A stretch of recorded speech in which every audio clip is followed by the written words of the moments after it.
हम गौस की गुलामी का पट्टा गर्दन में डाले हैं, और ये पट्टा सरकार मुजाहिद मिल्लत से होता हुआ, ये निस्बत सरकार मुजाहिद मिल्लत से होती हुई गौसे आजम पे पहुंचती है। किस्मत पे नाज करो, ये निस्बत एक मिसाल से आपको समझाऊं, आप परेशान तो नहीं हो रहे? जरा मोहब्बत से बोलिए सुभान अल्लाह। ये लाइट देखिए आप, ये लाइट, इसका तार डायरेक्ट पावर हाउस से लगा हुआ है। ये जो माइक में जो आवाज मेरी पहुंच रही है, ये जो माइक के अंदर जो करंट है, क्या डायरेक्ट पावर हाउस से जोड़ा है सलाउद्दीन भाई ने? नहीं ना। पहले इसको पोल से जोड़ा गया, केबल से, और केबल को ट्रांसफार्मर से जोड़ा गया, और ट्रांसफार्मर को सब स्टेशन से, और सब स्टेशन को पावर हाउस से। पावर हाउस से लाइट आई सब स्टेशन में, उसके बाद आई ट्रांसफार्मर, ट्रांसफार्मर ने उसको डिवीजन किया, कम किया, फिर केबल के जरिए होती हुई हमारे घर तक पहुंची। अब जो कहते हैं कि हम वसीले को नहीं मानते, उनसे कहो डायरेक्ट पावर हाउस में तार लगा, जाके लगाओ डायरेक्ट पावर हाउस में। समझ रहे हैं बात को?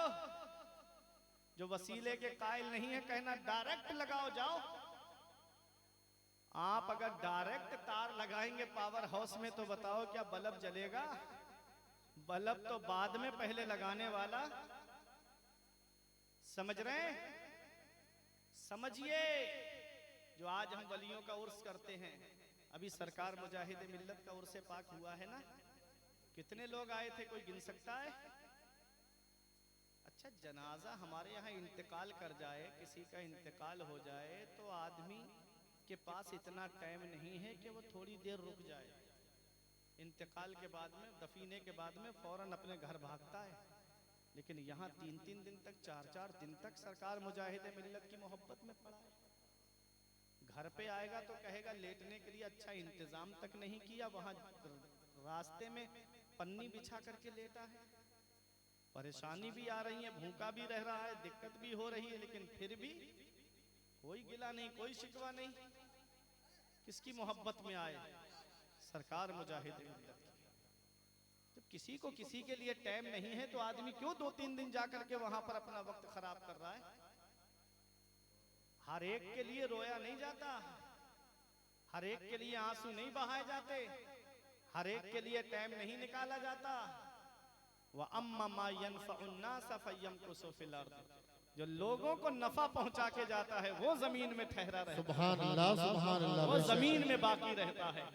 सरकार मुजाहिद मिल्लत ने कैसे नफा पहुंचाया, कैसे फायदा पहुंचाया, ये उलमा जानते हैं। आज अगर देखा जाए तो हम तो एक हिस्सा भी काम नहीं कर रहे हैं, एक हिस्सा भी नहीं। एक हिस्सा जो बोल रहा हूं ये ज्यादा बोल रहा हूं मैं। सरकार मुजाहिद मिल्लत किसी भी जलसे में जाते तो आप वहां से जब वापस आते थे तो या तो मस्जिद की बुनियाद रख के आते थे, या किसी मदरसा या मकतब की बुनियाद रख के आते थे। सरकार मुजाहिद मिल्लत ने 2 टीमें तैयार की थी, 2 टीमें सरकार मुजाहिद मिल्लत ने तैयार की। एक टीम वो है जिसे खाक साराने हक कहते हैं, जिसमें हबीबी मस्तान जुड़े हुए हैं। इस टीम को आपने दुनियावी एतबार से उतारा।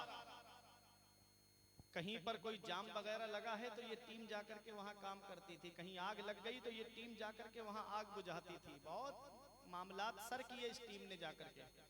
और एक टीम तबलीग सीरत के नाम से आपने बनाई, जिसमें उलमा को जोड़ा, जिसमें आलिमों को जोड़ा, जिसमें दीन का दर्द रखने वाले आलिमों को करीब किया और उनको जोड़ा। और उन आलिमों के जरिए यहाँ भी वो टीम चल रही है, तंजीम चल रही है बेफजल ही ताला। और सबसे बड़ी बात, केंद्रापाड़ा में आने के बाद ये खुशी महसूस होती है कि यहाँ के उलमा आपस में मिलकर के काम कर रहे हैं, मिलकर के काम कर रहे हैं। ये हर जगह देखने को नहीं मिलता।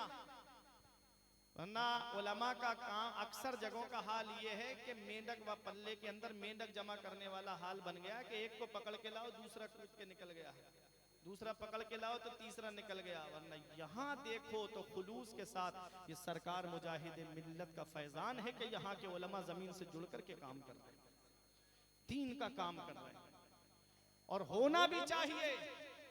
जो आज लाखों रुपये पीरों पे खर्च कर रहे हो ना, जो लाखों रुपये आज जलसों में ऐसे खर्च किए जा रहे हैं कि सुबह को देखा जाए तो चौराहों पे आदमी यही कहता है पूरा जलसा खराब हो गया, कोई फायदा नहीं हुआ।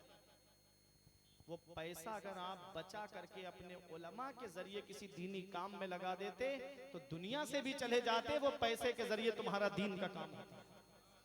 लेकिन नहीं किया, नहीं किया हमने, बस बावाई चाहिए हमको। हमने इतनी भीड़ इकट्ठी कर ली उर्स में, हमने इतनी पब्लिक इकट्ठी कर ली उर्स में। कभी अल्लाह तनहा रख के भी आजमाता है, कभी भीड़ दे के भी आजमाता है, ये बात भूलना। सरकार गौसे आजम के उस्ताद और आपके पीर हजरत अबू सईद मखजूमी अलैहिर्रहमा और एक उस्ताद हैं शेख हम्माद दब्बास रहमतुल्लाह अलैह, उन्होंने गौसे आजम से पूछा था, शेख हम्माद ने, कि अब्दुल कादिर जब तुम वाज कहते हो, तकरीर करते हो तो ऐसा लगता है फसाहत और बलागत तुम्हारे लबों से झड़ती है, और इतना बड़ा मजमा 70,000 का, कहीं अल्लाह तुम्हारा इम्तिहान तो नहीं ले रहा है, कहीं तुम्हारी आजमाइश तो नहीं हो रही है, कहीं कभी अल्लाह कम भीड़ दे के आजमाता है, कभी ज्यादा भीड़ दे के आजमाता है, कि कहीं आसमान पे तो नहीं उड़ने लगा, कहीं नाशुक्री तो नहीं करने लगा। होता है आज भीड़ इकट्ठी हो गई एक जलसे में, जाकर के कहते मेरी वजह से इतनी भीड़ इकट्ठी हुई थी। सरकार गौस पाक फरमाते हैं, आदमी का पेट खाना खाने से नहीं भरता है, मेरा रब भराता है तो भरता है। बदन कपड़ा पहनने से नहीं छुपता है, मेरा रब छुपाता है तब उसका बदन छुपता है। मेरे अजीजों, कभी अल्लाह भीड़ दे के आजमाता है, कभी तनहा रख करके आजमाता है। जब शेख हम्माद ने कहा, अब्दुल कादिर कहीं तुम्हारा इम्तिहान तो नहीं हो रहा है, तो सरकार गौसे आजम ने अपने उस्ताद का हाथ अपने सीने पे रखा तो उस्ताद हैरत में पड़ गए। आपके उस्ताद ने अपना हाथ जब गौस पाक के सीने पे रखा तो आपके दिल के अंदर से आवाज आ रही थी कि अब्दुल कादिर, मैं तेरा इम्तिहान कभी नहीं लूंगा, मैंने तुझे आजमाइश के लिए नहीं बल्कि तू मेरे महबूब के दीन को आगे बढ़ा रहा है। ऐ लोगों, पता चला ये सरकार गौसे आजम है, आपकी जुबान से जो भी निकलता है वो हक ही निकलता है। सरकार गौसे आजम के लिए भीड़ इम्तिहान के तौर पे नहीं थी, ये सरकार गौसे आजम की करामत है। मेरे अजीजों, मैं अर्ज ये कर रहा था, आज लाखों रुपये हमारे जलसों में खर्च हो रहे हैं। महरेरा शरीफ से आवाज उठी थी सरकार नजीब मिल्लत की कि जलसे हल्के करो, मदरसे मजबूत करो। जब मदरसे मजबूत होंगे तो जलसे होंगे, जब मदरसे मजबूत होंगे तो जिम्मेदार आलिम तुमको मिलेंगे, जिम्मेदार इमाम तुमको मिलेंगे। इसलिए मेरे अजीजों, एक रात में इतने ज्यादा उलमा शोरा पे पैसा खर्च ना करके एक आलिम को बुला लो, एक शायर को बुला लो, पूरी रात नहीं आधी रात जलसा करके दीन का काम अपनी कौम तक पहुंचवा दो, अपने उलमा के जरिए, आलिमों के जरिए। अगर तुम्हारे पैसे से एक आदमी ने भी अमल कर लिया तो वही कयामत के दिन तुमको बख्शवाने के लिए काफी हो। सुभान अल्लाह, सुभान अल्लाह। दीन का काम समझ के करो, दीन की खिदमत के जरिए समझ करके ये काम करो। सरकार मुजाहिद मिल्लत का जिक्र आ गया तो मैं बताऊं आपको, जमीन से जुड़ के काम किया मुजाहिद मिल्लत ने। 5 कूड़ा आप जाएंगे, मदरसा कादरिया है, उस मदरसे में मैं अभी कुछ दिनों पहले गया तो वहां एक बिल्डिंग बनी हुई है। वहां के आलिम साहब ने बताया कि ये बिल्डिंग जिस जगह पे बनी हुई है, सरकार मुजाहिद मिल्लत ने अपने जेब से पैसा दे करके इस जमीन को खरीदा है। सुभान अल्लाह। इतना काम किया। इलाहाबाद में जाओ, कितने मदारिस कायम किए मुजाहिद मिल्लत ने, कितनी मसाजिद कायम की मुजाहिद मिल्लत ने।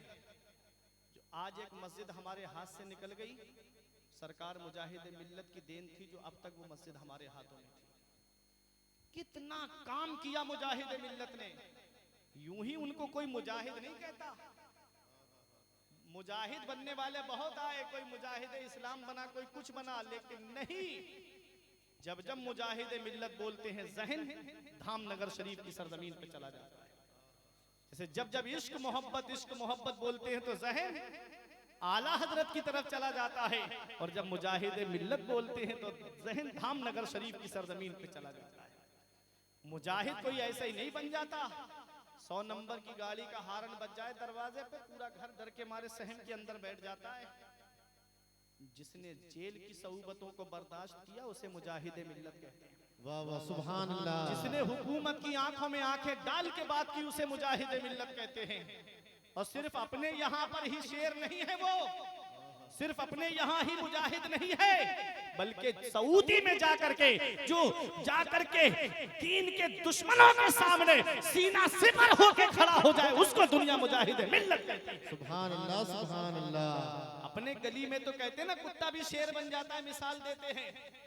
ये मिसाल ये दुनियादार लोगों के लिए होगी, वो कल भी शेर था आज भी शेर है, और आज दुनिया को वो अपने फैजान से माला माल कर रहे हैं। मेरे अजीजों, जब सऊदिया के अंदर सरकार मुजाहिद मिल्लत के ऊपर जब कोड़े मारे गए थे, मुझे एक आलिम ने बताया, कहते हैं हमने खुद सरकार मुजाहिद मिल्लत को देखा। दिल्ली के जलसे में आपने अपना कुर्ता उठा करके दिखाया तो पीठ पर कोड़ों के निशान पड़े हुए थे। आपने जलसे में ऐलान किया था हबीबुर रहमान हजरत बिलाल हबशी की सुन्नत अदा करवा के आया है।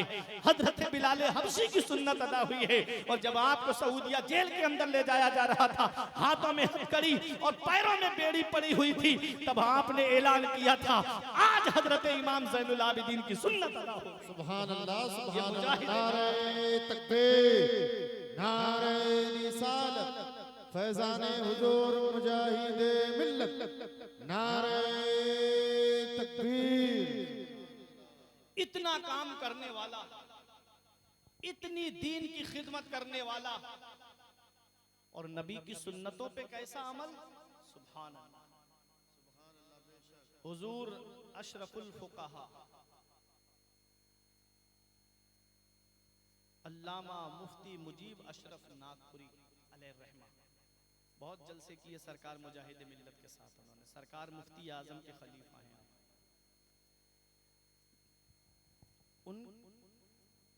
उन्होंने बयान किया कि एक दिन नागपुर के जलसे में सरकार मुजाहिद मिल्लत आए, खतीब मशरिक अल्लामा मुश्ताक अहमद निजामी आए। कहते हैं उसमें सरकार मुफ्ती आजम हिंद भी मौजूद थे, बड़े बड़े आलिम थे। जलसा हुआ, जलसे में ऐलान होगा कि बस्ती में फला का इंतकाल हो गया है, उनकी नमाज जनाजा जोहर की नमाज के बाद होगी, दफीना जोहर के बाद होगा। हो गई बात। जलसा खत्म हुआ, जिन आलिमों को जहां जाना था वो चले गए, सरकार मुजाहिद मिल्लत वहीं रुक गए, वहीं रुक गए। आपने आपके हुजरे में आम रखे थे, आम खाए, बिस्कुट से सहरी की आम ली। अशरफुल फुकाहा फरमाते हैं मैं समझ गया कि हजरत रोजा रखेंगे, अक्सर रोजा रखते थे आप। सुबह हुई, कहते हैं 10 या 11 बजे के वक्त में हजरत से मिलने गया तो हजरत ने मुझको 10 रुपए दिए। उस वक्त 10 रुपए बहुत हुए, और सरकार मुजाहिद मिल्लत तो इतने बड़े रईस आजम हैं, इतने बड़े रईस हैं कि 49,000 उस वक्त ब्रिटिश गवर्नमेंट को आप सालाना टैक्स दिया करते थे। आज के दौर में अगर देखा जाए तो 1 करोड़ के करीब कीमत बनेगी उसकी। उस दौर में इतना टैक्स देते थे तो आप सोचो कितना पैसा होगा, कितनी दौलत होगी। लेकिन आपने दौलत को दुनिया का सरमाया नहीं बनाया, बल्कि दौलत के जरिए दीन का काम किया, दीन का काम किया दौलत के जरिए। सुभान अल्लाह। ऐसे रईस आज़म 2 बादशाह ऐसे गुजरे जिन्होंने बादशाहत को छोड़ा, फकीराना लिबास पहन लिया। एक है हजरत इब्राहिम बिन अदहम, एक है मखदूम अशरफ जहांगीर सिमरानी की छोचा शरीफ।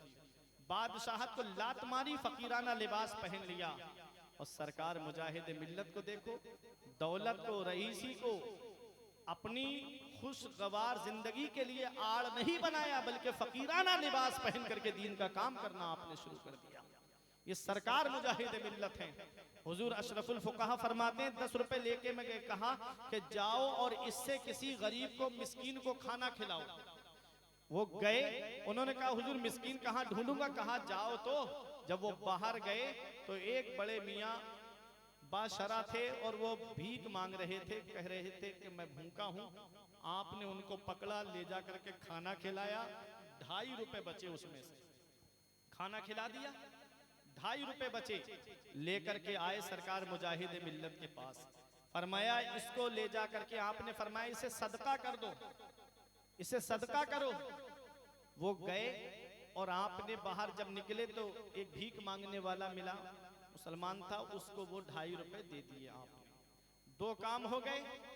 कहते हैं जोहर की नमाज आपने अदा की, उसके बाद जनाजा तैयार हुआ, आप नमाज जनाजा में शामिल हुए, उसके दफीने में शामिल हुए।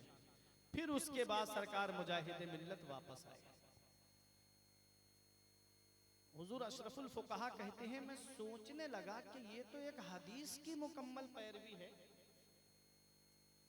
हजरत अबू हुरैरा रजी अल्लाह ताला अन्हु से मरवी है कि मेरे आका ने सहाबा के मजमे में इरशाद फरमाया, आज कौन है तुम में से जो रोजेदार है? काला अबू बकरिन अना। हजरत अबू बकर सिद्दीक ने कहा आका मैं हूँ रोजे से। आका ने फरमाया तुम में का कौन है ऐसा जिसने आज किसी मिस्कीन को खाना खिलाया? हजरत अबू बकर सिद्दीक ने कहा अना मैं हूँ या रसूल अल्लाह, मैंने मिस्कीन को खाना खिलाया। आका ने फरमाया तुम में कौन है जिसने आज सदका किया? हजरत अबू बकर ने अर्ज किया आका मैं हूँ, मैंने सदका किया। मेरे आका ने फरमाया तुम में कौन है जिसने आज जनाजे में शिरकत की? अबू बकर सिद्दीक ने कहा आका मैं हूँ, मैंने जनाजे में शिरकत की। मेरे आका ने फरमाया मजतमा, जिसमें ये बातें जमा हो गई, जिस आदमी में ये बातें जमा हो गई, मतलब रोजे से भी है, सदका भी किया, मिस्कीन को खाना भी खिलाया, जनाजे में शिरकत भी की, आका फरमाते हैं वो जन्नत में दाखिल होगा। क्या फरमाया आका ने? जिसमें ये बातें जमा हो गई एक दिन में वो जन्नत में दाखिल होगा। अब सरकार मुजाहिद मिल्लत की जिंदगी को आप देखिए, आपने रोजा भी रखा है, आपने मिस्कीन को खाना भी खिलाया है, आपने सदका भी किया है और आपने जनाजे में भी शिरकत की है। हदीस पाक की रोशनी में हमारा ईमान कहता है कि हम जिस मुजाहिद मिल्लत को मानते हैं वो सरकार मुजाहिद मिल्लत जन्नत में। बेशक सुभान अल्लाह।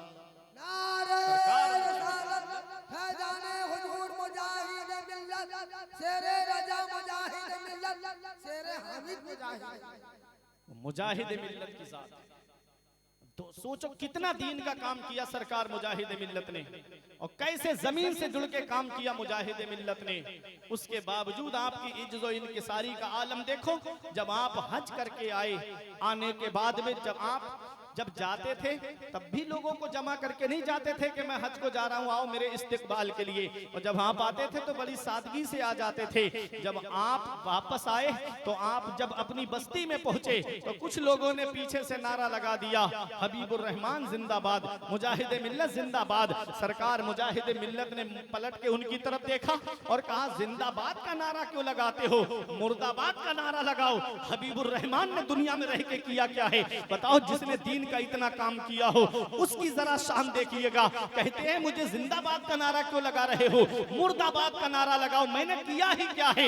इतना बड़ा काम जिसने किया हो, सैकड़ों मदारिस जिसने तामीर कराए हो, कई मसाजिद जिसने तामीर कराई हो, कितने गरीबों का घर जिसने जो है अपनी दौलत के जरिए आबाद कर दिया हो, कितनी गरीब बेटियों की शादी जिसने अपनी दौलत से कराई हो, जिसने कितना दीन का काम किया हो, उसकी जरा शान देखो और इज्जो इनकिसारी का आलम देखो। सरकार गौसे आजम से बेपनाह करते थे, मोहब्बत करते थे। सरकार मुजाहिद मिल्लत बेपनाह मुजाहिद मिल्लत मोहब्बत फरमाते थे। सरकार गौसे आजम के नाम की फातिहा जब आला हजरत के यहाँ पर होती थी, अल्लाह अकबर, उस बारगाह में आइए जरा देखिए तो सही। आला हजरत के पर्दा फरमाने के बाद में वो सिलसिला बाकी रहा है। सरकार मुजाहिद मिल्लत उर्से रज़वी के मौके पे जब सरकार मुजाहिद मिल्लत बरेली की सरजमीन पे पहुंचे थे, मेरे अजीजों ये आला हजरत की नजरे इंतखाब है। आला हजरत ने मुजाहिद मिल्लत को चुना है। देखो कैसे टीम बनाई आला हजरत ने, कैसे टीम तैयार की आला हजरत ने। किसी को आपने उड़ीसा की सरजमीन, किसी को आपने उड़ीसा दिया है, किसी को आपने यूपी का पूरब का इलाका दिया है। ये सरकार आला हजरत की टीम है जो मसलकी आला हजरत का काम कर रही है। कहीं आप देखेंगे हाफिज मिल्लत दीन का काम कर रहे हैं, कहीं सदरुल शरिया दीन का काम कर रहे हैं, कहीं मुजाहिद मिल्लत दीन का काम कर रहे हैं। जगह जगह आला हजरत के गुलाम सलाम जगह जगह आला हजरत के खुलाफा या आला हजरत के खुलाफा दीन का काम कर रहे हैं। ये आला हजरत की बनाई हुई टीम है जो जमीन से जुड़ करके काम कर रही है। और क्यों ना हो, सरकार हाफिज मिल्लत का कौल हमको याद आता है, जिस मदरसे से हजरत अल्लामा तबरेज आलम मिसबाही साहिब किबला फारिग हैं, अल जामिअतुल अशरफिया, उसके बानी फरमाते हैं इस्लाम की खिदमत के 3 नुमाया तरीके हैं। पहला तरीका है तदरीस, तदरीस के जरिए इस्लाम की खिदमत होती है। दूसरा तरीका है तसनीफ, तसनीफ किताबें लिख करके इस्लाम की खिदमत होती है। तीसरा तरीका है तकरीर, तकरीर के जरिए इस्लाम की खिदमत होती है। मदरसे से हर आदमी फायदा नहीं उठा सकता, किताबों से हर आदमी फायदा नहीं उठा सकता। मदरसे से वही फायदा उठाएगा जो मदरसे में आलिम के पास पढ़ने के लिए आएगा। किताबों से वही फायदा उठाएगा जिसके पास तालीम होगी, जिसके पास इल्म होगा। तीसरा तरीका है तकरीर, जिसके जरिए वो भी फायदा उठाता है जो पढ़ा लिखा नहीं है। आज जो तुम जलसों में आकर के तकरीर सुनते हो, जलसों में आकर के जो बात सुनते हो, मेरे अजीजों, इससे दीन का काम होता है। लेकिन अफसोस तब होता है जब कौम नात सुन करके चली जाए। मैं नात किसी शायर का मुखालिफ नहीं हूँ, लेकिन अफसोस का मकाम तब है कि जब कौम नाते सुन करके अपने घर चली जाए और आलिम बैठ करके एहसास कमतरी का शिकार होता रहता है। वो कहता है मैं पैगाम देने आया इस कौम को, मैं सुनाने आया इस कौम को, मैं समझाने आया इस कौम को, और ये कौम है कि मेरी बातें सुनने के लिए तैयार नहीं है। इन आलिमों को कम नहीं समझना चाहिए, इन आलिमों को हिकारत की नजर से मत देखना। इमाम हसन ने फरमाया लौलल उलमाउ लसारन नासु मिसलल बहाइम, अगर आलिम ना होते तो कौम जानवरों की तरह हो जाती। ये कौन कह रहा है? ये इमाम हसन कह रहे हैं, अगर आलिम ना होते तो कौम जानवरों की तरह हो जाती। इसलिए मेरे अजीजों, अपने आलिमों से जुड़ करके रहो, अपनी बस्ती के इमामों से जुड़ करके रहो, अपने जिम्मेदार उलमा से जुड़ करके रहो। मैं नमाज जनाजा पढ़ाने बरेली से नहीं आऊंगा, कोई पीर तुम्हारी नमाज जनाजा पढ़ाने के लिए इतनी दूर से नहीं आएगा। अगर काम आएंगे तुम्हारी बस्ती के आलिम काम आएंगे, तुम्हारी बस्ती के जिम्मेदार उलमा तुम्हारे काम आएंगे। मेरे अजीजों, इसलिए आलिमों से जुड़ के रहो, अपनी बस्ती के उलमा से जुड़ करके रहो। दीन का काम ये उलमाए किराम करते हैं, कभी तदरीस के जरिए करते हैं, कभी तसनीफ के जरिए करते हैं, कभी तकरीर के जरिए करते हैं। सरकार मुजाहिद मिल्लत ने तदरीस के जरिए भी दीन का काम किया है, तसनीफ के जरिए भी दीन का काम करवाया है, और तकरीर वाज के जरिए भी दीन का काम किया है। कितने मुनाजरे सर किए मुजाहिद मिल्लत ने, जहां जहां बद मजहबों ने सर उठाया, मुजाहिद मिल्लत ने उनकी सरकोबी के लिए उलमा की टीम को भेजा है। और सरकार मुजाहिद मिल्लत ने आज जो उड़ीसा में तुम चैन की सांस ले रहे हो, आज जो तुम्हारे दिलों में इश्क़ रसूल का समंदर मौजे मार रहा है, ये सरकार मुजाहिद मिल्लत की देन है, ये रईस आज़म उड़ीसा की देन है। सरकार मुजाहिद मिल्लत ने अगर दीन का काम यहाँ नहीं किया होता, सिर्फ यही काम नहीं किया है। कभी चले जाओ आप उड़ीसा के उस इलाके की तरफ जो पहाड़ियों का इलाका है, उस इलाके में चले जाओ जहाँ आदमी जाने को तैयार नहीं है। सरकार मुजाहिद मिल्लत ने उधर जाके भी दीन का काम किया। बंगाल के अंदर जाओ, उधर सरजमीन पे जाकर के आप देखोगे, इधर जाओगे आप बंगाल के अंदर मालदा की तरफ जाओगे, उधर भी दीन का काम किया है। पांचकूला की तरफ जाओगे, इधर भी दीन का काम किया है। आप इधर काठी की तरफ जाओगे, कई कई दिन रह करके मुजाहिद मिल्लत ने दीन का काम किया है, ताकि लोगों का ईमान बचा रहे, लोगों का अकीदा बचा रहे, उनके ईमान और अकीदे की हिफाजत होती रहे। मेरे अजीजों, अपना घर छोड़ना सबको, अपना घर छोड़ना आसान नहीं है, अपना परिवार छोड़ना आसान नहीं है। वो मुजाहिद मिल्लत है जिन्होंने दीन की खातिर दौलत को छोड़ दिया, मजहब की खातिर अपने घर बार को छोड़ दिया और दीन का काम करते रहे। और कैसे जमीन से जुड़ करके काम किया है। कहीं वहाबियत ने सर उठाया, उलमा की जमात को आपने भेजा,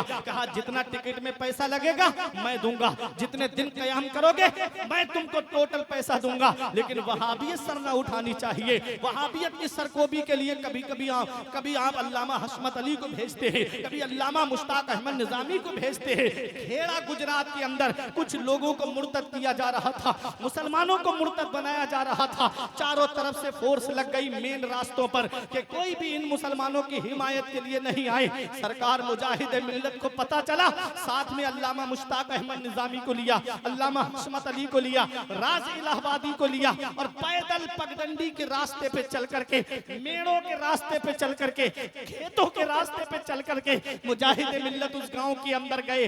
रास्ते में रो रहे थे मुजाहिद मिल्लत। अल्लामा मुश्ताक अहमद निजामी ने कहा, हुजूर आंखों में आंसू कैसे? फरमाया रो रहा हूं इसलिए कि कयामत के दिन कहीं नबी ने मुझसे मुझसे पूछ लिया, मेरी उम्मत मुर्तद हो रही थी, हबीबुर रहमान तू घर में बैठा था, हबीबुर रहमान तूने क्या किया? तो मैं क्या जवाब दूंगा अपने आका को?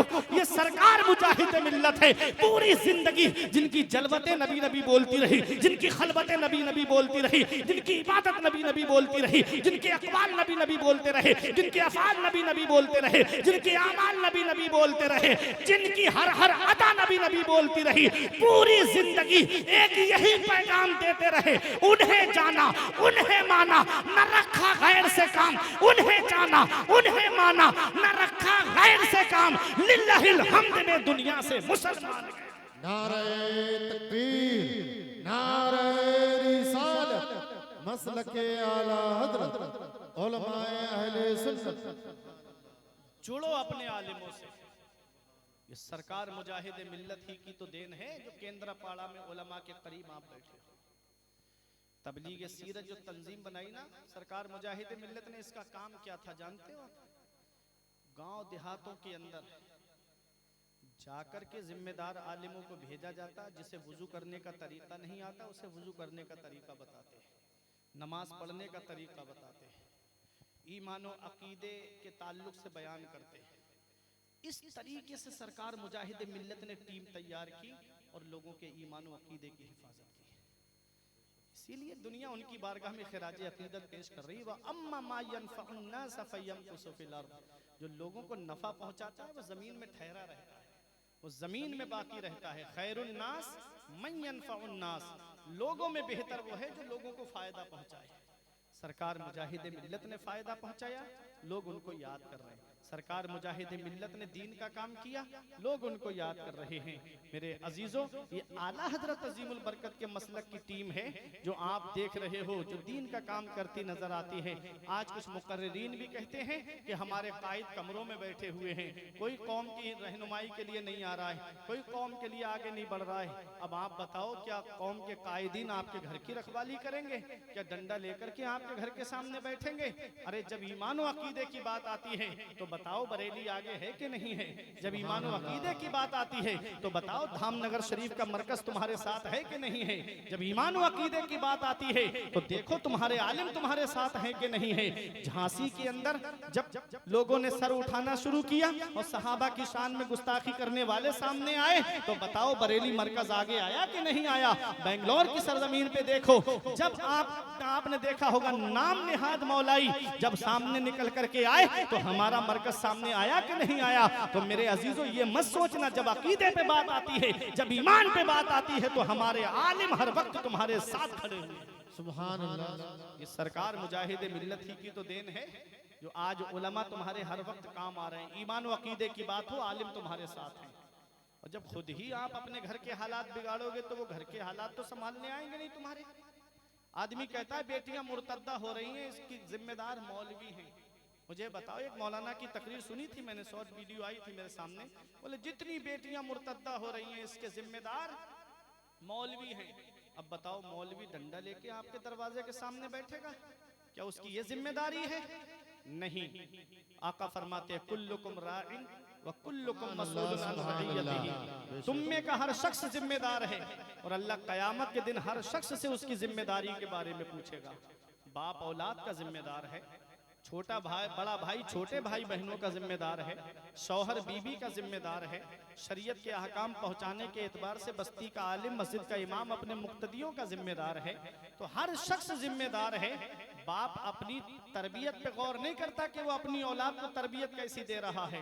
आज रोना बहुत रोया जा रहा है, मेरी तकरीर इख्तिताम की तरफ आ रही है। आज रोना बहुत रोया जा रहा है कि कोई कहता है कि मेरी औलाद मुझे नहीं समझ रही है, कोई कहता है मेरी औलाद ने मुझे घर से निकाल दिया, कोई कहते हैं बूढ़े माँ बाप के हमारी औलाद हमसे बात तक नहीं करती। उमर फारूक आजम की बारगाह में एक मुकदमा आया और उसमें एक बाप ने अपने बेटे के खिलाफ मुकदमा दायर किया।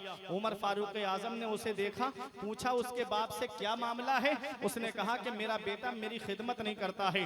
उसके बेटे को बुलाया उमर फारूक आजम ने, आपने फरमाया भाई तू अपने बाप की खिदमत क्यों नहीं करता? तो उसने कहा सरकार जरा आप मुझे एक बात का जवाब दें। फरमाया क्या? उसने कहा क्या सिर्फ माँ बाप के ही हक है औलाद के ऊपर या औलाद का भी हक है माँ बाप के ऊपर? तो उमर फारूक आजम ने फरमाया औलाद के भी हक है माँ बाप के ऊपर। तो कहा औलाद के हक क्या है माँ बाप के ऊपर? तो कहा कि औलाद के हकों में से एक हक ये भी है कि आदमी जब निकाह करे तो ऐसी औरत से करे जो नस्लदार हो। तो आपसे उमर फारूक आजम से उसने कहा इससे पूछो कि इसने जो निकाह किया है किससे किया है? तो कहा कि एक बांदी को इसने 4000 में खरीदा, उससे निकाह किया है।